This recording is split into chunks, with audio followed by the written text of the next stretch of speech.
Alhamdulillahirrahmanirrahim. Bismillahirrahmanirrahim. Rabbi sholli sadri wa yassir amri wahlul 'uqdatam min lisani yafqahu qawli. Amin. Sekarang kita lanjutkan ke bab 6.4 yaitu induktor. Jadi kemarin di minggu lalu kita udah belajar tentang kapasitor dan resistor, merupakan komponen pasif. Kapasitor dan induktor merupakan komponen pasif yang bisa menyimpan energi. Jadi berbeda dengan resistor ya. Kalau resistor tidak bisa menyimpan energi, sedangkan kapasitor bisa, dan induktor bisa. Kalau kapasitor menyimpan energinya dalam bentuk medan listrik, sedangkan pada induktor menyimpan energinya pada medan magnetnya. Jadi kalau supaya induktor ini semakin bagus penyimpanan energinya, maka kita buat dia medan magnetnya semakin besar. Kalau kalian belajar elektromagnetik, maka untuk meningkatkan medan elektromagnetiknya, kita kasih biasanya ini ada core-nya ya. Ada core, ada inti ini konduktor, bisa inti besi atau tembaga dan lain-lain. Oke, biasanya digunakan pada power supply bersama dengan kapasitor ya, biasanya digunakan sebagai filter ripple dari adaptor atau power supply. Jadi kalau induktor nanti biasanya di seri, kalau kapasitor itu di paralel dengan adaptornya. Kemudian induktor ini biasanya pada trafo. Trafo itu kan isinya lilitan aja ya, lilitan dengan inti besi. Pasti kalian udah tahu trafo ya. Kemudian radio, ini untuk misalkan untuk menghasilkan gelombang elektromagnetik, itu biasanya menggunakan induktor. TV, radar, ya sama ya, gelombang radio tadi. Motor listrik, nah ini motor listrik banyak sekali, pasti menggunakan induktor, nggak mungkin menggunakan kapasitor. Maksudnya sebagai intinya pasti menggunakan induktor. Ya karena motor listrik itu isinya tuh lilitan ini ya, lilitan apa namanya itu ya, lilitan coil itu ya.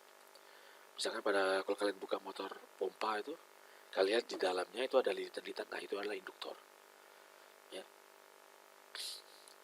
Kemudian pada relay itu yang bisa merupakan saklar mekanis yang dieksitasi menggunakan listrik kan, menggunakan listriknya berupa tegangan ya pada koilnya.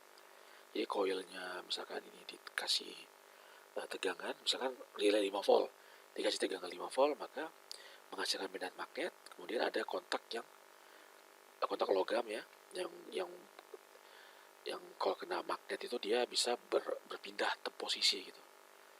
Nah, makanya relay itu isinya induktor aja tuh, sama kontak magnet, kontak besi. Kemudian telepon ya. Kemudian mikrofon,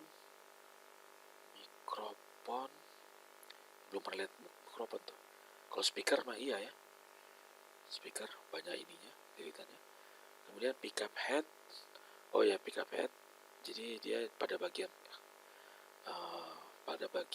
transducer untuk menangkap perubahan arus pada head tape gitu ya.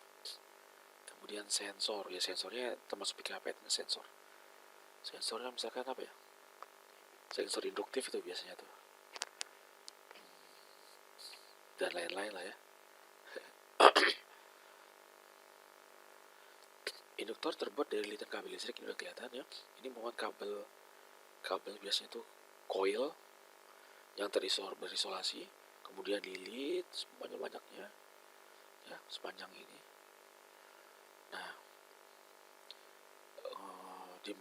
ini persamaan lilitannya ya, persamaan besar induktornya, yaitu N kuadrat dikali permeabilitas dikali A ini adalah luas penampang ininya, luas penampang diameter dari coil.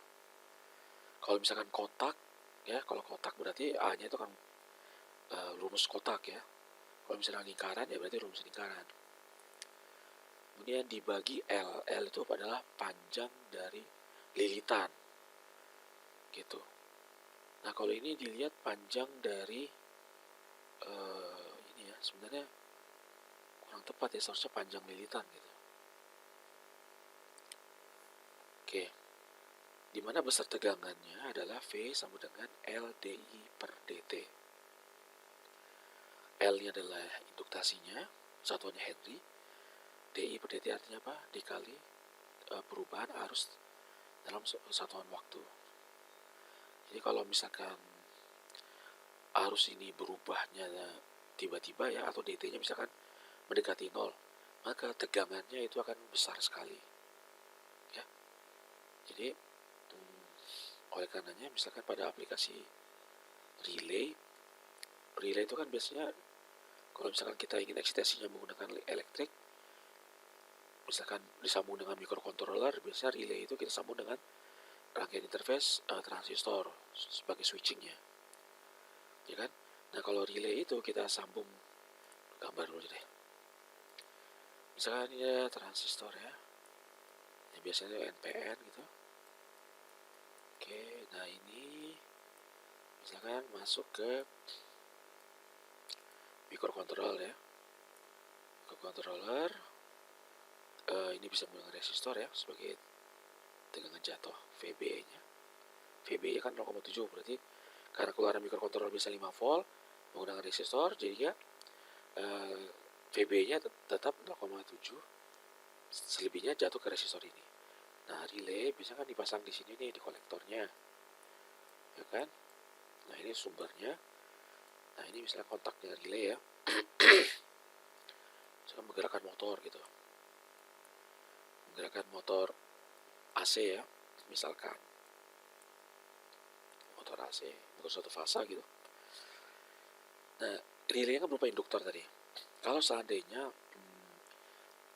logika keluaran dari microcontroller high gitu ya, high, maka kan ada arus mengalir ke sini ya, dari kolektor ke ground.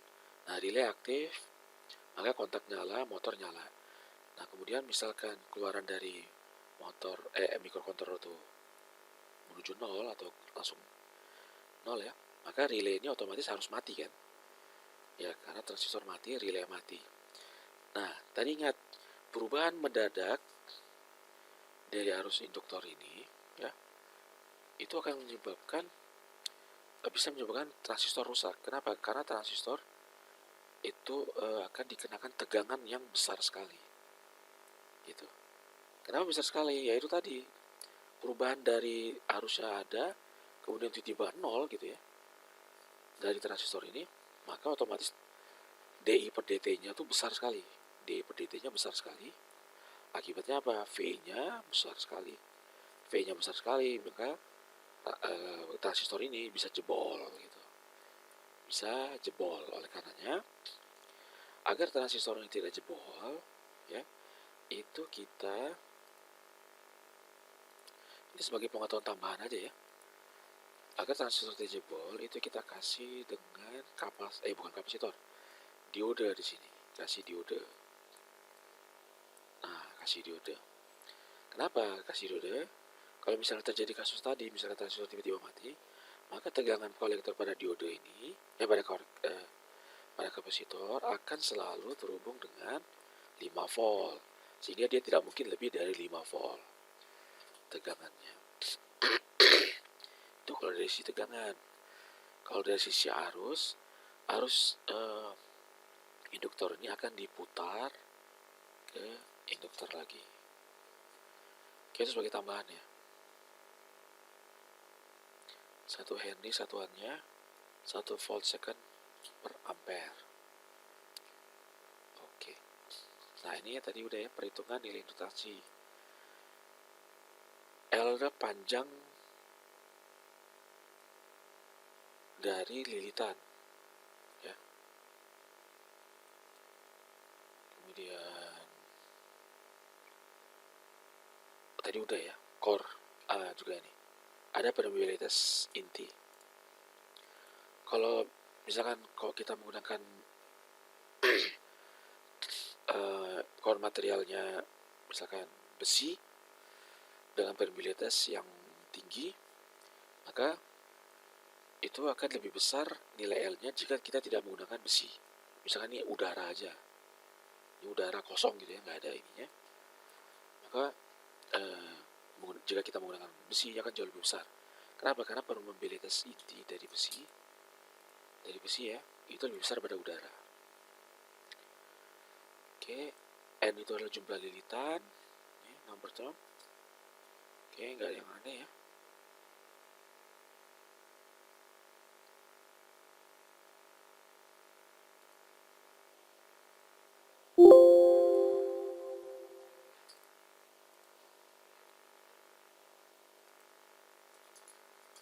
Jadi induktasi bisa diperbesar dengan memperbanyak jumlah lilitan, memperluas A, jadi N-nya bisa kita tambah banyak, atau luas lebarnya.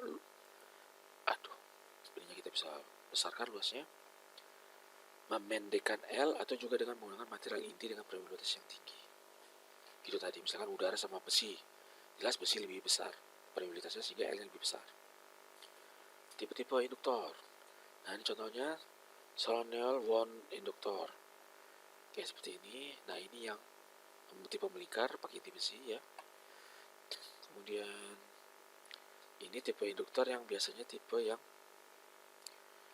kecil. Ini biasanya kita suka salah nih, kita kira ini resistor padahal ini induktor karena warnanya mirip gitu.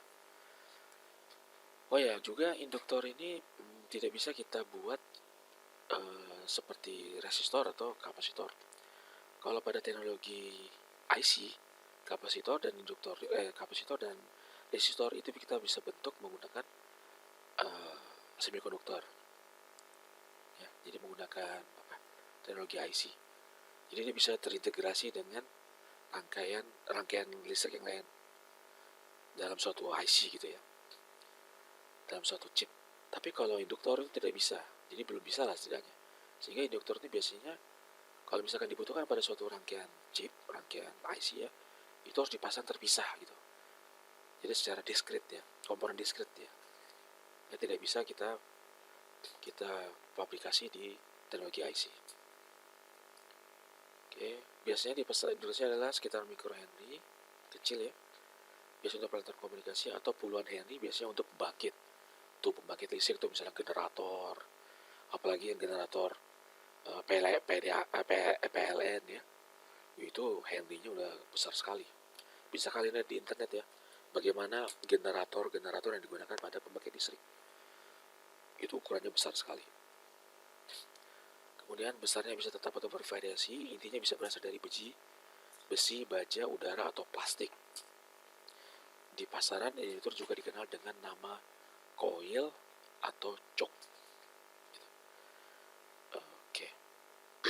Oh ya, ini masalah permeabilitas bisa kalian lihat di Wikipedia aja ya. Kalian bisa lihat, atau di fisika juga ada tuh, di buku-buku fisika. Permeabilitas material-material yang biasa digunakan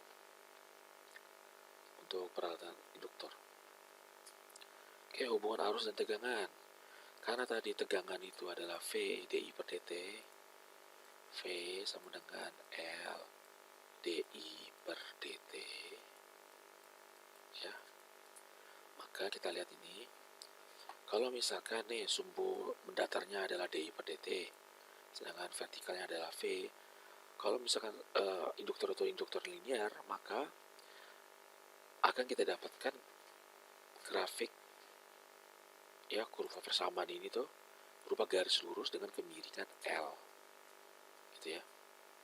Tapi ingat, bagian mendatarnya itu dI per dt, vertikalnya V.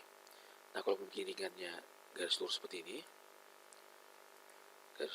ini ya, maka induktor yang memiliki kemiringan lurus ini kita anggap sebagai induktor yang linear atau ideal gitu.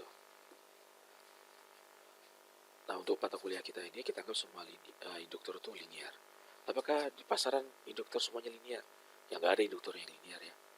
Induktor itu semuanya tidak linear. Tapi pada operasi dI per dt yang kecil, suhu normal itu dia linear gitu. Suhu normal itu maksudnya suhu normal lah. Kalau dia udah suhu tinggi, dia udah berubah itunya, kelinearannya. Oke, ini adalah simbol elektrik dari induktor ya. Lihat berupa lilitan kan ya ini ya. Nah, sama seperti kapasitor atau resistor, arus tempat dia masuk itu selalu kutub positif. Gitu. Oke ya, ingat ya, sama seperti kapasitor dan resistor, saat dia mengisi muatan, mengisi energi, arus tempat dia masuk itu adalah positif. Ini yang berinti, ya, inti besi. Sedangkan ini inti besi yang ada variabel, bisa berubah-ubah nilainya. Nanti mungkin di perkembangan aktivitas lab kalian akan menemukan induktor yang variabel yang bisa berubah.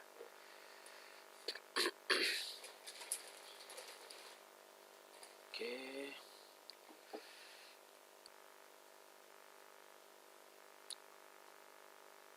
Persamaan arus tegangan dari persamaan 6.18.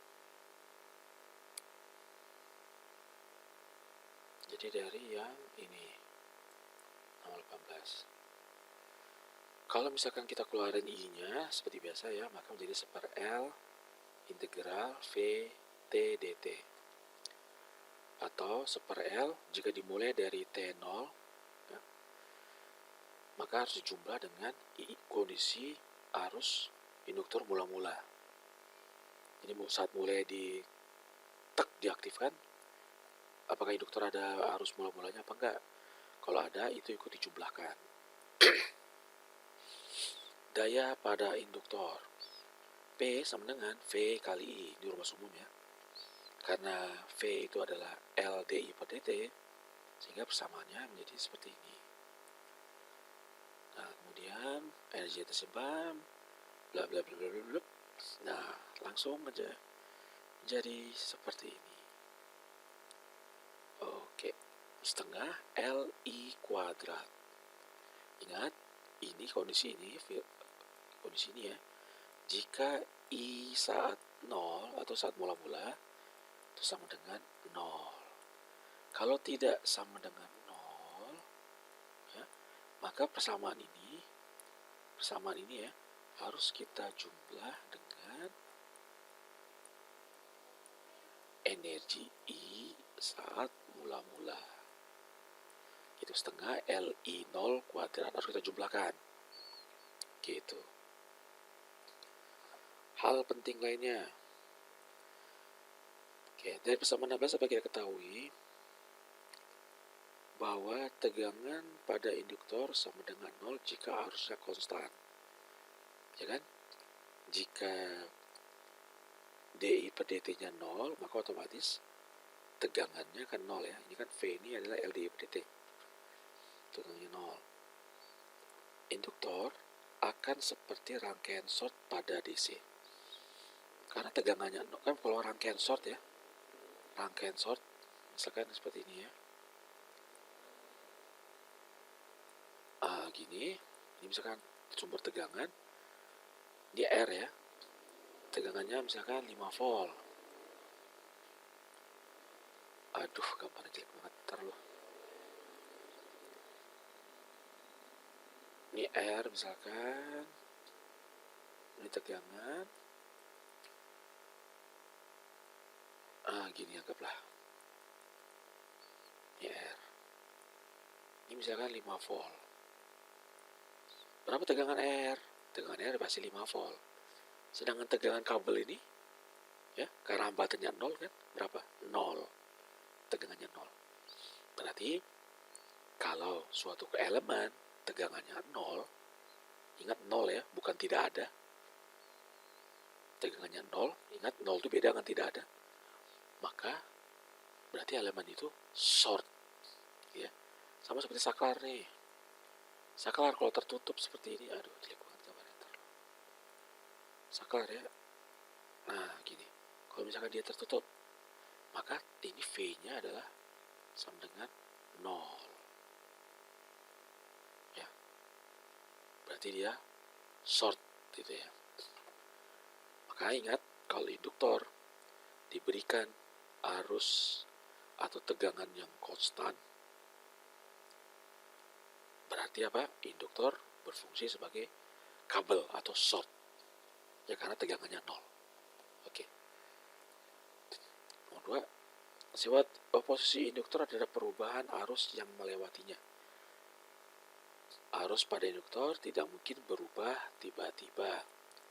Berdasarkan persamaan 16 tadi, perubahan tiba-tiba dari arus induktor membutuhkan tegangan tak terhingga dan hal ini adalah mustahil. Jadi induktor itu berusaha mempertahankan keadaan mula-mulanya. Anggap misalkan induktor nih, pertama mula-mulanya dia 0 arusnya. Kemudian kita isi arus. Ya, kita isi arus I gitu ya. Maka arus pada induktor ini itu akan berusaha ditahan oleh induktor. Sehingga induktor ini arusnya seolah-olah belum masuk gitu. Nah, setelah beberapa saat, setelah arusnya masuk, nah kemudian dia udah lancar arusnya ya, udah masuk lewat, lancar. Kemudian tiba-tiba sumbernya dimatikan nih. Maka induktor berusaha mempertahankan keadaan dia terakhir. Keadaan dia terakhir apa? Arus mengalir dari kiri ke kanan, kan gini. Ya, keadaan dia terakhir. Walaupun daya yang sudah tidak ada, nah induktor akan membuang energinya. Buang energi dengan arah yang sama gitu. Jadi arahnya juga dari kiri ke kanan. Kenapa? Karena tadi sebelumnya induktor arahnya dari kiri ke kanan. Dia berusaha untuk mempertahankan keadaan sebelumnya. Gitu ya. Sekali lagi, misalkan keadaannya tidak ada arus. Arusnya 0. Misalkan tidak ada arus ya. Arusnya 0. Kemudian tiba-tiba ada muncul arus. Induktor berusaha menahan arus ini. Dia berusaha arusnya 0 gitu. Tapi karena di terus ada arus, maka dia naik akhirnya. Arusnya lancar. Bisa dikatakan begitu deh. Arus lancar masuk ke sini. Lancar ya ngalirnya. Nah, kemudian setelah daya mati, induktor berusaha untuk mempertahankan arus tadi. Dia akan tetap mengalirkan arus ini. Dengan cara apa? Membuang energinya berupa arus. Gitu ya. Induktor ideal tidak mendisipasi daya. Sama seperti kapasitor tidak mendisipasi daya. Tapi dia menyimpan energi, kemudian membuang energi. Tapi kan tidak ada yang ideal. Semua itu pasti ada dalam alam nyata itu tidak ideal ya. Rupanya induktor memiliki elemen resistif. Nah ini dia. Elemen resistif, jadi kabel itu, karena dia berupa lilitan kabel kan. Induktor kan berupa lilitan kabel ya. Nah ini ya kabel yang dililit. Kabel yang dililit di sini ya. Itu pasti memiliki hambatan gitu ya. Karena semakin banyak kabel-kabel lilit, otomatis kalau kita ukur R ya dari ini ke sini, lilitannya banyak, otomatis ada R-nya, nanti ada hambatannya. Tapi kalau idealnya R-nya sama dengan 0. Gitu. Nah kemudian induktor juga ada kapasitor bocor. Nah kapasitor bocor ini akibat dari apa? Akibat dari ini kan kabel berisolasi ya. Kabel berisolasi ini kan saling dempet dan tidak saling bersentuhan. Antar kabel satu dan kabel yang lain itu memiliki kapasitansi. Ya, kapasitansi tapi kecil sekali dia. Dan ini pengaruhnya ya, kapasitansi pada masing-masing kabel ini pengaruhnya jika induktor kita lalui pada frekuensi tinggi. Gitu, pada frekuensi yang sangat tinggi. Maka dia berpengaruh. Kalau frekuensinya tidak tinggi, ya kita abaikan aja. Gitu.